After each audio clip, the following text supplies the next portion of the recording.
Hello, in this video I'm going to be sharing with you how smart chips can change how you do assignments. So let's start by looking at kind of a traditional normal assignment. It's not unusual for assignments to have multiple attachments and things, and Google has tried to make it a little bit easier. So in this assignment we've got them watching a video, answering some questions, and then we posted the notes from class and a handout for reference. So if you didn't know this, Google has added this feature to where if students click on the YouTube video, it will do a pop-up. It's not taking them away from Classroom. Right so now, seeing more children.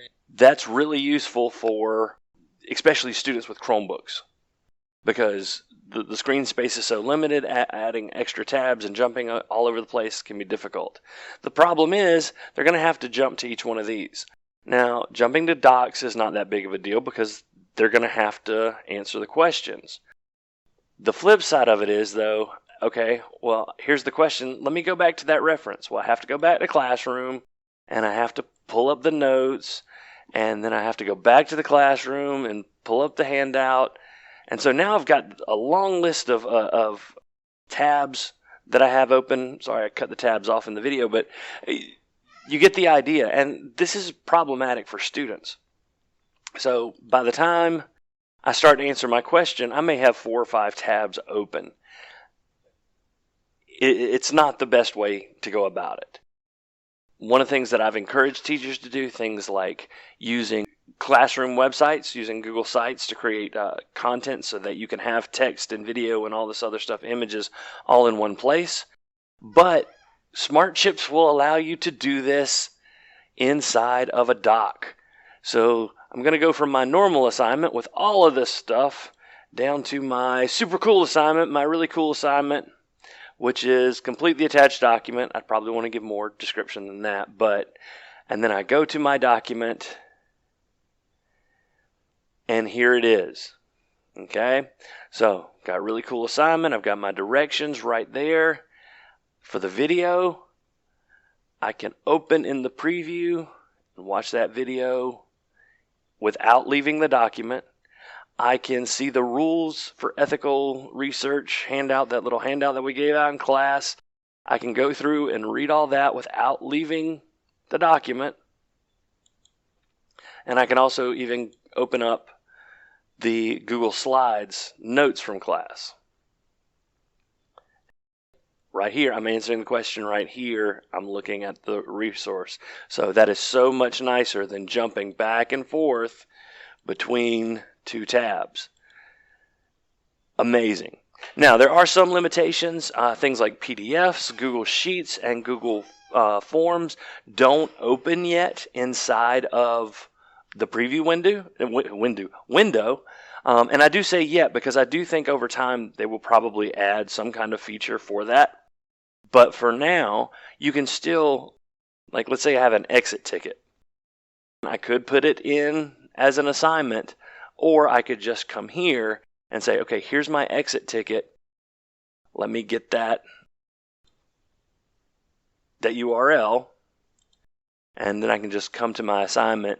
And I could simply paste it, tell the students to do it. But one of the things that can make it look a little bit better, if I just delete that, I can type something like exit ticket and hyperlink that. I actually like to use images, so I can say insert image, search the web. I've already searched for exit sign or exit ticket. You can find whatever works. I'm just going to do exit because I like the little guy running out the door. And I'm going to insert that. And going, all right. This is something, if you do it all the time, your students will learn that, hey, that's your exit ticket. The first time you probably want to put some instructions with it, but all you have to do is right click and find that link, apply it. So now this is a link to go to that exit ticket. And you would have to do that for forms or sheets or PDFs, which again is not a big deal. Because for things like that, you're probably going to want them to actually interact with them, or in the case of PDFs, it's a lot of reading. A way around the PDF is you can always try to open a PDF and save it as a Google Doc, let it convert it for you. And that is kind of a way around the PDFs. I had one teacher ask me about images. Images don't really do smart tags. You can try to put a smart tag image in there.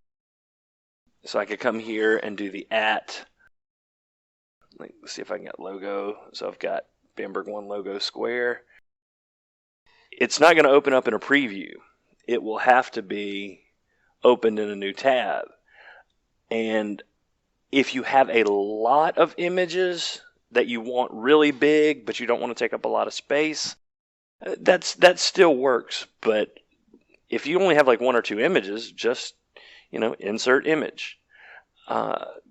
But I do understand why you may want to have a lot of images. You're doing a virtual field trip or something, you want multiple images quickly available. You could still add all those tags. And it does give you a little preview here. You just can't see, like again here, it cuts off the bottom where it's Bamberg School District 1. So ultimately, what I want you to start thinking about is how much you can do with this.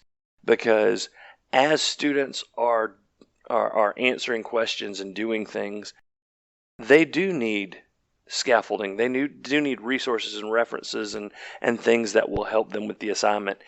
This is a great way to give them that. And you could do an entire day worth of assignments. You could change the title from really cool assignment to Monday, Tuesday, Wednesday, Thursday. So you could have a week-long assignments of worth of assignments right in here. And this really takes the place of having to do these traditional assignments where you have, a ton of attachments. Haven't tried this? Give it a try with 1 or 2 assignments. And if you have any questions, please feel free to email me or set up a one-on-one appointment. I'd love to work with you and help you implement these new smart chips. Thanks for watching.